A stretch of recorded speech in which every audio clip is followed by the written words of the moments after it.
Donc le stress a une fonction positive, c'est elle qui permet l'action, c'est elle qui permet la vie, c'est elle qui permet d'échapper au danger. Ceci étant, être en stress en permanence, alors ça effectivement à la longue ça risque, là ça devient pathogène, clairement. On ne peut pas stresser impunément sur des périodes trop longues, sinon on craque. En situation de stress chronique, l'organisme est en état inflammatoire chronique. C'est-à-dire le stress est un symptôme. Je veux dire, il ne faut pas avoir le nez focalisé ou les yeux ou les oreilles sur le symptôme pour éradiquer le symptôme. Il faut bien voir que c'est un analyseur de cette crise. On a une accélération de l'activité, une contraction du temps qui produisent des effets souvent désastreux sur les individus.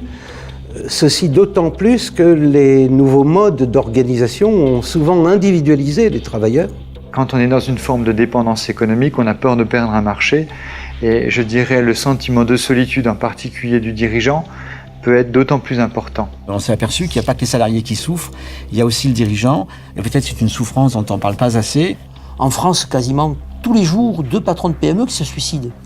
Dans l'anonymat d'ailleurs le plus consternant, oui, il y a des cas de burn-out, d'épuisement professionnel chez les dirigeants de PME, mais on n'en parle pas. Le seul horizon que nous donnons aux humains dans cette organisation sociale, c'est la guerre économique. Il faut être apte à la survie et le stress, c'est le coût à payer pour survivre dans cette guerre économique mondiale. Et souvent, je me pose la question de savoir à quoi peut servir donc la gestion ou le management. Si on ne peut rien faire, à quoi servent ces disciplines-là, si ce n'est à se créer, à générer, à ouvrir en quelque sorte des alternatives. Alors il y a d'ailleurs un sociologue qui s'appelle Edgar Morin qui nous explique bien les méfaits du paradigme.